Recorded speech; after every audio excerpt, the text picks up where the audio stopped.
Now that was just about a perfect introduction to a comedy anime. Man, I am hyped. I am loving all of these characters already. It took the time to go through each one of the characters one by one. I can see in the opening, well no, in the ending, that there's one character we haven't been introduced to yet. And I'm assuming she's going to come in later. She looks a bit more plain than the others. She just has black twin tails in her hair, and other than that, there's nothing really unique about her. But yeah, the fact that we got introduced to each one of the characters in this episode, it took the time to give each one a good 2 to 3 minute introduction. It was so good. Each one of them has their own little reason for being hilarious. Except for the chefs. The ones that work in the kitchen are kind of chill compared to everyone else. I mean, they clearly are hiding a secret anyway.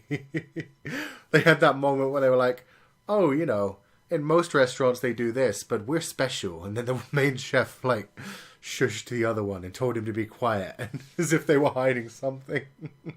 So I'm interested to see exactly what kind of people they are, Adachi and Kono, because they haven't revealed their true psychoticness yet. Everyone else, on the other hand, is incredible. I mean, our main character, Higashida, is just so chill. I mean, he's that general protagonist kind of style person, where he's just the straight man in the rest of this group of craziness. Which works really well, because he does at least have his own little sob story, and he's actually got an interesting personality to him as well. I mean, his sob story is how his parents are absolutely insane. In fact, his whole family, including his little sister, they're just so chill. I mean, their dad comes home one day and makes a joke about how he's gone bankrupt. And the fact that the family are in dire straits, he's looking for a new job, but he's going to need Higashida to actually get a job of his own as well. Meanwhile, Higashida's one of those weird kids that actually likes to study. Mad props to him for being a genius. He's going to like a really intelligent school and stuff, so he just doesn't want for this to inconvenience that part of his life. But he's had to like take up the mantle and go out and start working, and man, it was so cool. Like his little introduction with Sakaki, the manager, was so amazing, because Sakaki was being so chill about everything. But then you had Higashida come in and just instantly pile on about his sob story. And Sakaki was so thrown through a loop by it. It was just like, okay, I'll give you the job, just please stop, it's too heavy. And Sakaki's hilarious as it is as well, because Sakaki's a total airhead despite being the manager. And it's kind of hilarious. I mean, he doesn't know how to write what apparently a basic kanji. I mean, I can't really say I don't know kanji. But Higashida seemed quite surprised to know that he didn't know the kanji for that. And then when given a simple maths problem, he got out a calculator and somehow still managed to get the answer wrong somehow. So I love that character already. He's also constantly being beaten up by our main female character, Miyakoshi, who, while being the floor manager, seems to really be the whole restaurant manager. Like, she totally walks all over Sakaki, actively beats him up in front of Higashida, teaches him that that's something you're supposed to do, and that he has a glass jaw, so you gotta hit him there. Oh man, she's just such a beast. Like, in the literal sense as well. Like, as soon as someone comes through the door, she's adorable as fuck, doing the whole "irashaimasu," big smile whenever she's dealing with the customers.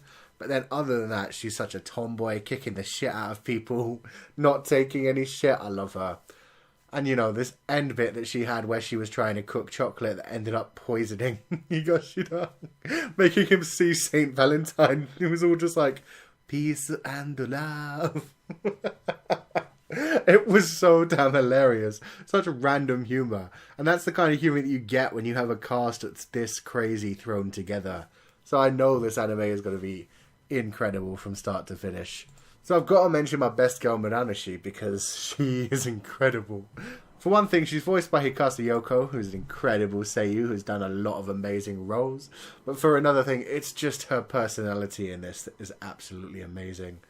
The fact that she casually greets an old man that nobody else can see, sits him down at a table, has a conversation with him, gets him water, and really confuses Higashida, teaching him about this invisible customer's specifications to having the coffee. And we even see a little chibi picture of Higashida eventually having to try and make coffee for the dude, who is clearly a ghost, but at the same time, Higashida brings it up and says, "Oh wow, I didn't know you could see ghosts, Muranushi-san." And she's just all weirded out by it. And she's like, I don't even believe in ghosts. I've never seen one. Just so chill about the whole thing. Making it seem like she doesn't even understand what's going on in the store. I mean, she's so chill about the whole thing. Doesn't even realize that the ghosts are ghosts. Nobody has ever told her. There aren't people there that she's talking to. And it's so hilarious as well. The fact that when she left one day and wasn't in for work, there was suddenly a big bloody message on the wall saying, I need Muranashi. So the place is being properly haunted. Somebody continuously coming back to see Muranashi. I wonder if they even managed to pay somehow. Oh my god, the craziness, man. I just love it. And the main girl was just so chill with that whole thing as well. She didn't get messed around by that situation at all. She was just fine with it. Oh, I'm gonna love her so much. She can bring so much comedy to such simple moments. Like when Higashida asked if there was anything strange about his parents to her, and she was like, I didn't see anything weird. And he was just so concerned with the way she made it clear it wasn't something that she saw. There was something else strange about them.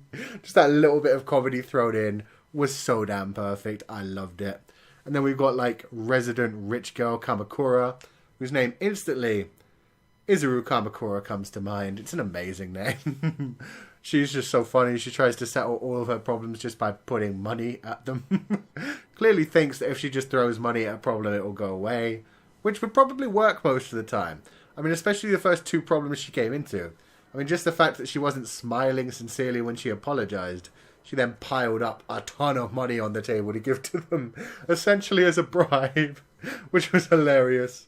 And then you had her, like, meeting my best boy, Shindo Yuta, who, again, straight up hilarious. The fact that he's that poor that he has to, like, beg for scraps, he has to work so many jobs. Because just like our main guy, his father got bankrupt, but also has a huge debt that he has to pay off. So Shindo has this relationship with Kamakura, which is absolutely amazing. So they used to be childhood friends. Kamakura confessed to him. He refused her. And now she seems to have some sort of complex about it. Like, she literally walks over to him, says, give me a hand, like talking to a dog. And he is so sad, but goes ahead and has to do it anyway.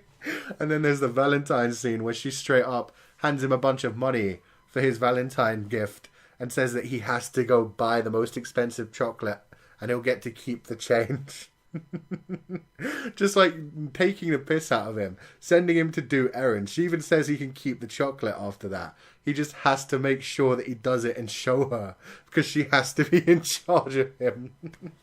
It's so brilliant. I love the relationships that are going on in this series, man. There's a few other characters, but I think I've talked about all the ones that are important. I mean, I love Kisaki as well. She's voiced by Nana Mizuki, which is awesome, but she didn't really get a chance to shine in this episode.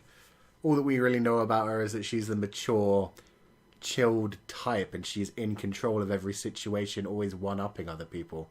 She was really surprised when Higashida actually got the question she asked him. So she's smart, she's manipulative, she gets away with whatever she wants to do. I like her. It's just, yeah, she hasn't had her time to shine. She'll get her time to shine, I'm sure. There's going to be 13 episodes of this. I'm already hyped by this first one. I've heard people talking about how we see one of the protagonists from one of the old series at the beginning of this episode, but obviously I've never watched any of the working series from before. Clearly I'm going to have to if they're anything like this, because this comedy is just perfectly suited to me. So let me know what you guys thought of this first episode in the comment section below. Let me know who your favourite character is so far, what you're thinking of their relationships. How do you think this series is going to go? Do you think it will be this funny? Do you think it will get more insane? Just let me know your thoughts. And if you enjoyed this review, wreck that like button like you mean it. Subscribe if you haven't already to see more. And I will see you guys next time.